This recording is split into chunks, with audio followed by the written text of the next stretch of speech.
Hello guys, welcome back to BFB, welcome back to a brand new video. Hope you guys are doing well. We are currently in the race for Champions League football. I thought that was done and buried, but we thank God Almighty, we actually won Fulham yesterday. Our first away win in 2024 and 2025. We were the last team to win in 2025. Southampton won, Ipswich won, Leicester have won in 2025. But unfortunately, my football club had to wait till April. So let's dive straight into it. Let's actually talk about the positives first. Let's talk about the positives. I think the second half we saw more intensity. Some of the players actually showed drive, and the subs actually made sense. From Sancho, bringing on Sancho, bringing on Terry George, they actually made the difference and actually made us win. If not, these guys let the pedal off the gas. Like they weren't actually putting it to us like they did in the first half, Fulham. But like we gave them the taste of their own medicine, and I'm really happy for that. So this 3 points is very important. We play Everton next.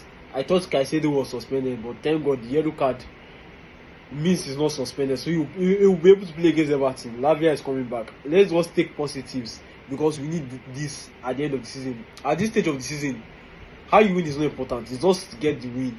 Just scramble for the win, and thank God we got that yesterday. So let's start from the beginning of the match. The beginning of the match, oh my God. The first half, lack of intensity.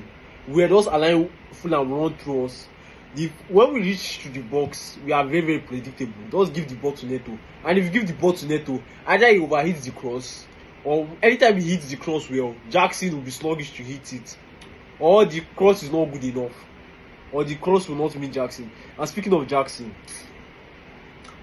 it took a 19-year-old boy, a 19-year-old winger to play at first line to actually do something against. He was just sluggish. His passes, he was wasting time on the ball. His passes was not accurate. And for somebody play like that with Palmer, to be honest, even though he's not on form, the guy is actually trying his best. He's trying to dribble, trying to create. Even though it happens, there are sometimes that things don't go your way. But in life, you just have to keep trying. And that's exactly what he did today. He did really well. Madueke, like, I know what to get. Immediately as Madueke, like, we took Madueke off, we weren't even shooting safe. I think our first shot on target was, in the second was like 50-something minutes.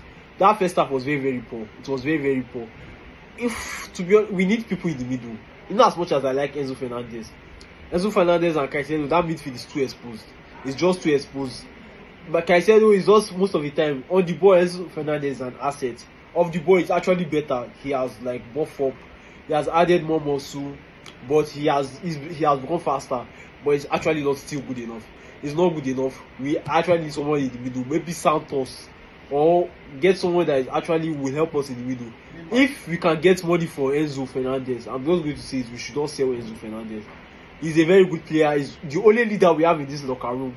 To be honest, Rich James is not a leader. So it's Tosin that he's saying is not vocal. Those guys aren't actually top tier leader. He's the only leader. But when you are talking about on the field, Enzo Fernandez is limited. But let's see how it goes, shall. On the defense, coming to the defense, Cowell, to be honest, that guy should, if we get money for him, we should not sell that guy. He's not using it to our advantage. In the box, we hired a set piece coach for Brentford. Brentford scored a lot of set pieces last season. We haven't scored a set piece goal in the Premier League. We have scored only one, and that was Disasi. None of our defenders know how to head. They don't know how to defend. They don't know how to keep upside trap. Most of them are those. The only person like in that back five that I actually give credit in that back four was Cucurella, because you know what to get from Cucurella. His intensity, he's an asset on the ball, and he's getting into the box. Most of them don't know how to defend, and we are talking about Sanchez. See, like I said, we got the win, and that is the most important thing. But we have to work on a lot of things next season. Try to get experience into this squad.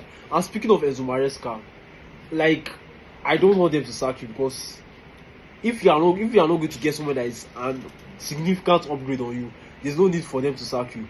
But the fans are giving you backlash, and you are reacting that way.